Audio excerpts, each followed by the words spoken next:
El Instituto Nacional Electoral ha solicitado un presupuesto de 18.500 millones de pesos para 2015. El monto es 52% superior al que se ejerció en 2009, cuando fue la última elección intermedia. Pero también es que el nuevo INE tiene muchas otras facultades, como es la de atraer, supervisar y organizar eventualmente las elecciones locales. La última reforma electoral le dio al INE 74 nuevas atribuciones. El consejero electoral Ciro Murayama argumenta que el presupuesto para el 2015, si se toma en cuenta el costo por elector, será 17% inferior al ejercido en la última elección del 2012. Profesor de Economía en la UNAM, especialista en temas electorales, hoy nos acompaña Ciro Murayama, consejero electoral del INE y presidente de la Comisión Temporal de Presupuesto. Ciro, gracias por acompañarnos. Acaban de solicitar 18.500 millones de pesos de presupuesto y las críticas han surgido. Como en el pasado, en el IFE, en donde cada año se critica este asunto, sin saber que buena parte de lo que ustedes solicitan es por las atribuciones y obligaciones legales que tienen.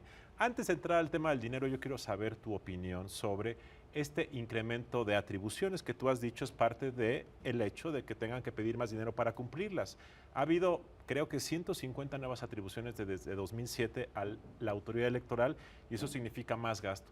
¿Qué opinas de que la autoridad tenga cada vez más y más atribuciones? Bueno, en efecto, ahora hay 74 nuevas atribuciones nada más de la reforma de 2014.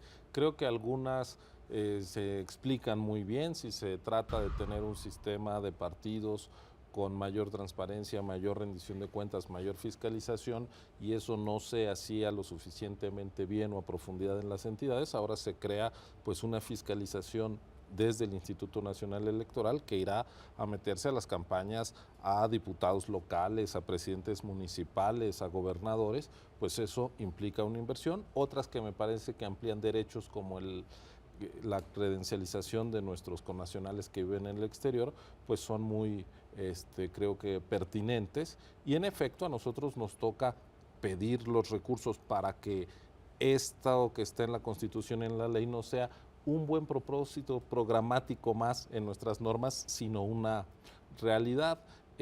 A la autoridad electoral en México le toca hacer cosas que en otros países hace el Estado, pero con cargo, por ejemplo, al gobierno, el emitir una cédula de identidad. ¿Crees que este modelo de que la autoridad electoral se le den más y más y más atribuciones y sea probablemente la autoridad electoral en el mundo con más cosas que hacer, sea la ruta correcta para fortalecer el sistema electoral?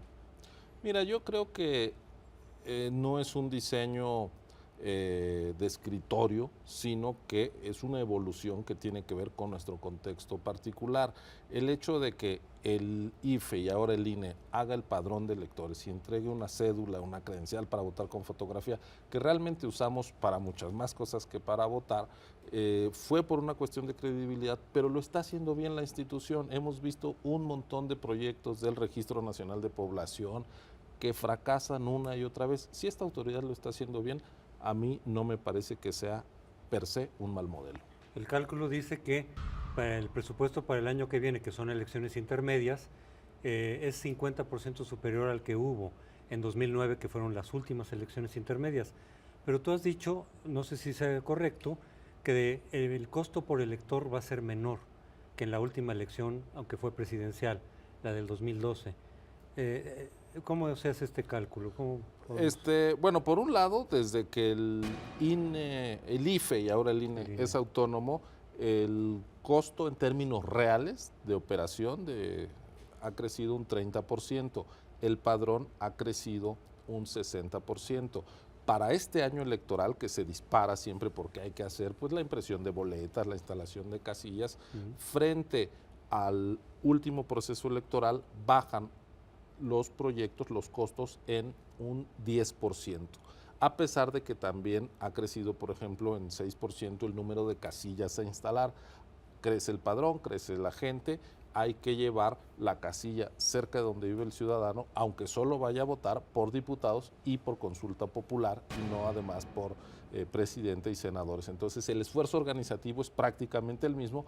¿Por qué baja? Hay una ventana de oportunidad que nos da lo que se llama casilla única. En vez de estar duplicando esfuerzos entre la autoridad local y la autoridad federal en las 17 entidades donde se tendrán elecciones el mismo día, el 7 de junio próximo, se pone una sola mesa y, por ejemplo, pues ya no tienes que imprimir 2 listados nominales, sino solamente uno.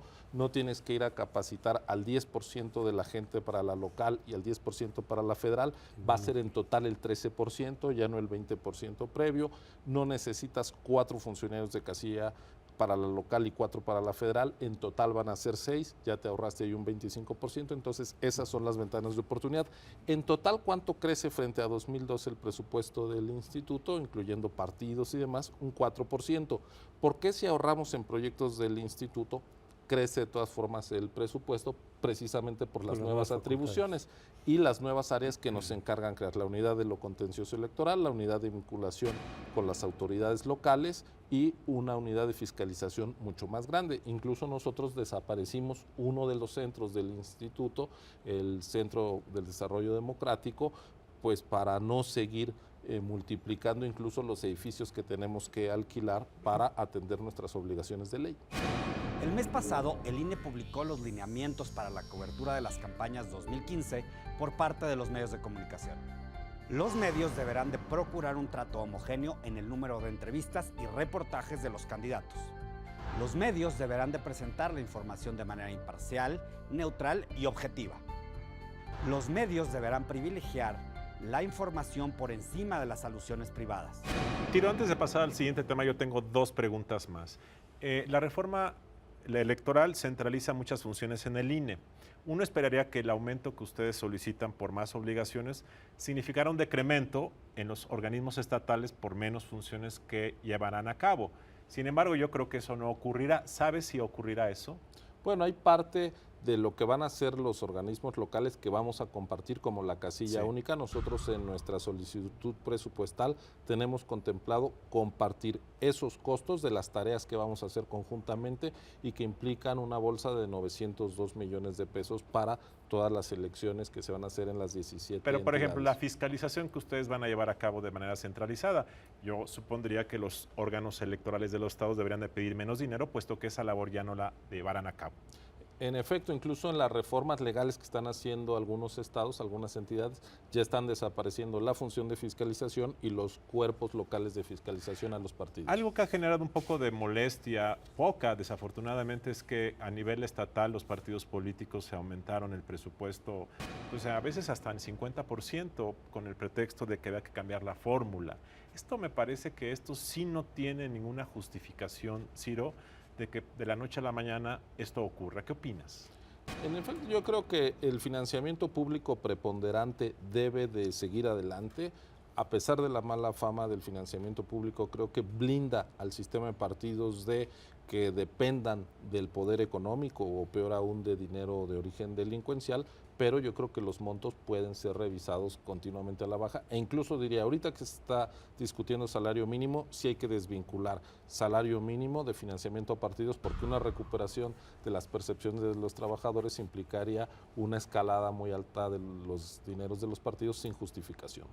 Por otro lado, el nuevo lineamiento para reglamentar los medios de comunicación durante las campañas. Un aspecto que a mí me parece preocupante es el hecho de que algunas de estas infracciones eventualmente también serán causal de nulidad, siempre y cuando sea determinante, en fin, todo eso. Pero, por ejemplo, en la parte de los llamados infomerciales, es decir, un pago de información, o más bien presentado como información, pero que es publicidad, pero que no hay factura al respecto, sino que son arreglos que puede haber entre los medios y los partidos o los candidatos. ¿Cómo se puede detectar eso? ¿Eso va a estar prohibido, esto va a estar sancionado y podría ser causal de nulidad? Pero ¿ustedes con qué elementos pueden determinar que una entrevista no fue una entrevista informativa, sino que fue pagada, por ejemplo?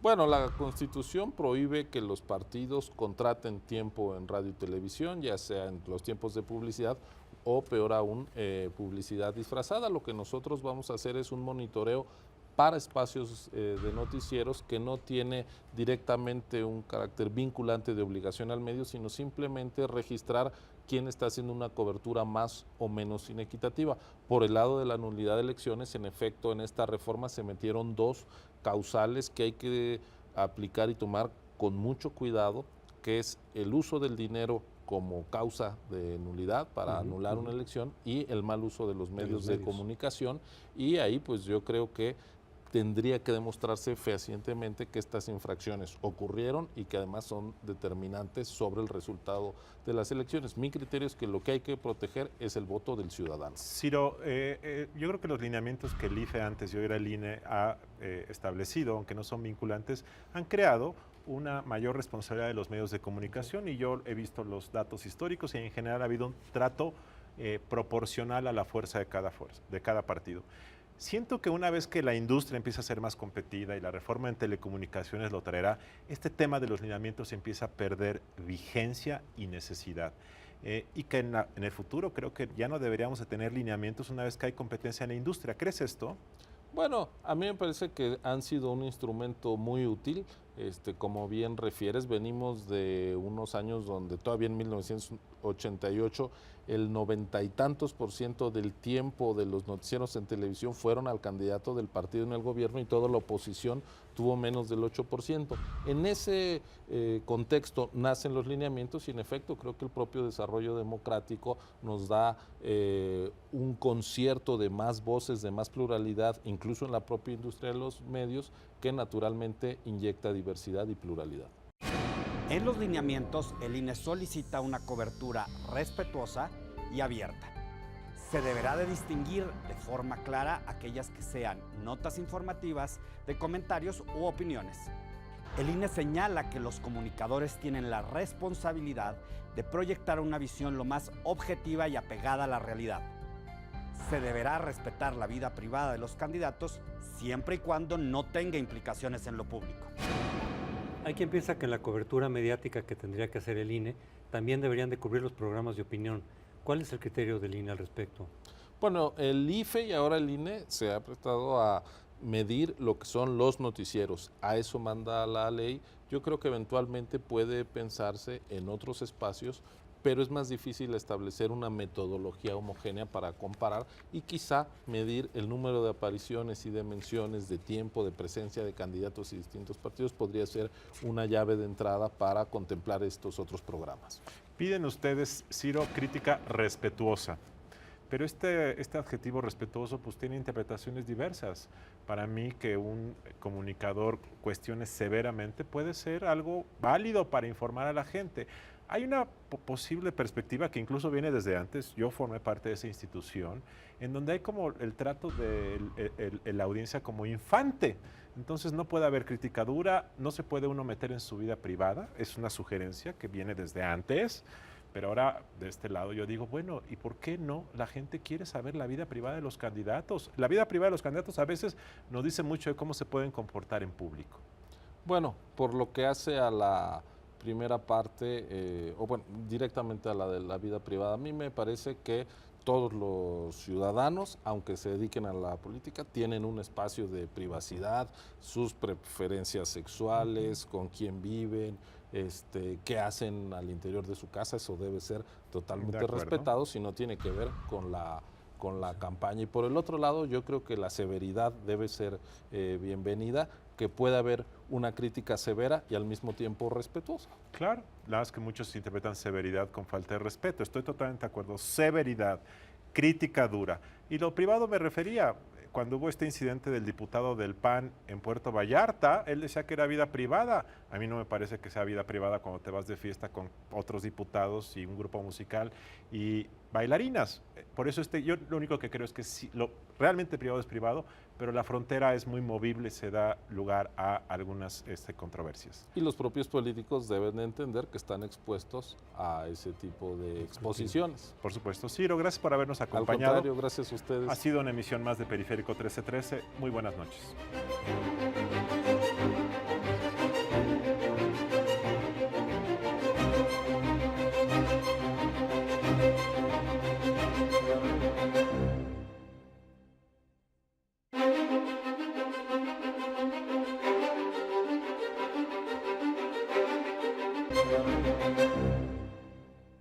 Italia, la tercera economía de la zona euro, sigue empantanada en sus propias contradicciones y sin saber cómo salir de la profunda crisis en la que se encuentra inmersa. Actualmente está en recesión al acumular 2 trimestres consecutivos con una caída de su Producto Interno Bruto. De hecho, en los últimos 3 años, Italia solo consiguió crecer en el último trimestre del 2013 con apenas un raquítico 0,1%. Y el panorama no parece mejorar. Las autoridades italianas ya han advertido que en lo que resta de año no habrá crecimiento, lo que aumenta el pesimismo entre los italianos y el nerviosismo en sus vecinos europeos que ven lastrada su incipiente recuperación. Con un descenso en las inversiones, el riesgo de deflación y un desempleo superior al 13%, el futuro se torna sombrío. El primer ministro Matteo Renzi anunció recientemente un programa para reformar Italia en 1000 días y dinamizar su economía. Sin embargo, hay muchas dudas de que vaya a conseguir su objetivo. Los italianos no encuentran razones para confiar en las nuevas promesas, sobre todo cuando cada día 1000 personas más se suman al desempleo y se habla ya de una generación perdida tras más de una década de estancamiento.